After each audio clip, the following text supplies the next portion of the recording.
All right, last part of density lesson 2, practice problems. Make sure you have your ISN handy, your calculator on, and a scratch sheet of paper if needed. So you're going to find the density or specific gravity for all the problems listed. If you're using the PDF file, be sure to scroll slowly. The question slides are followed by the answers. If you're using the video file, pause the video when directed. Calculate the answer before moving to the next slide or pressing play. Use the answers only to check your work, and please let me know if you have any questions about any of the problems. So our learning objectives for this lesson are the same as they were for density lesson 1 and density lesson 2. We're going to explain and calculate density, identify if a substance will sink or float when placed in another substance, and explain specific gravity. So our learning scale: explain what density is. We should all be there by now. Calculate density if you're given the mass and volume of a substance. We should be here. If you are confused at all about 1 or 2, please let me know so I can help you understand and move on. Level 3, determine if an object will sink or float in another substance using specific gravity. That is part of this lesson. And 4, I can calculate density if I am not given the mass or the volume of a substance. Meaning you'd have to measure it all on your own and then calculate the density. So our first practice problem in calculating density. I have given you the density equation, mass in grams divided by volume in centimeters cubed. The question is, do you predict the densities to be similar or different, and why? So pause the video and decide if there will be a difference in the densities of the steel nail and the steel cube.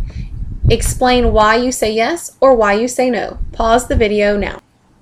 Did you say they would be the same because they're made out of the same material, or did you say they would be different because they are different sizes? So let's see who was right.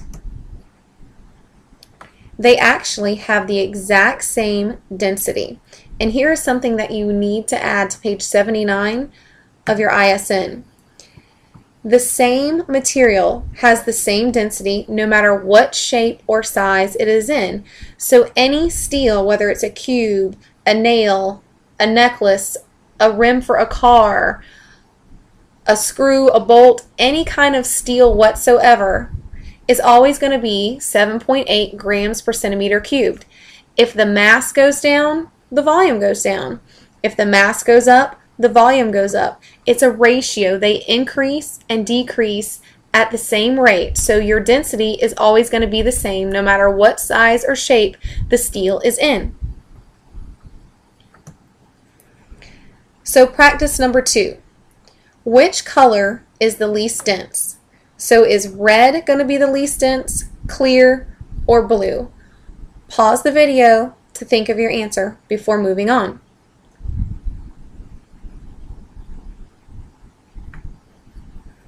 The red one, which is on top, is the least dense. Least dense objects rise to the top, more dense objects sink to the bottom.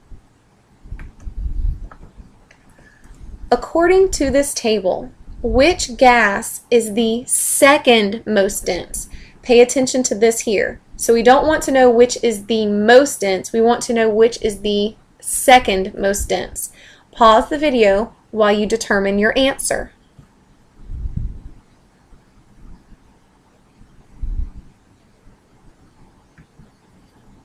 You should have chosen carbon monoxide. Chlorine is the most dense. Carbon monoxide is the second most dense. Methane is the third most dense. And hydrogen is the fourth most dense, or also the lightest.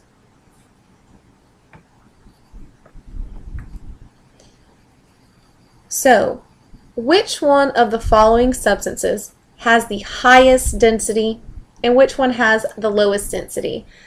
You have your substances here, your densities here.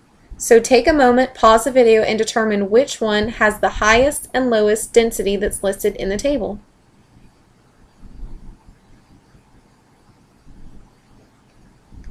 For highest density, you should have chosen gold with a density of 19.3 grams per centimeter cubed.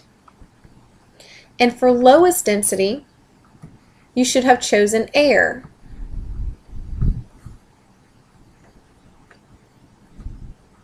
Now let's talk about specific gravity. Specific gravity is the density of a substance divided by the density of water. So you take the substance's density here, the water's density here, you will divide these two, and the units cancel out. So let's find the specific gravity of air.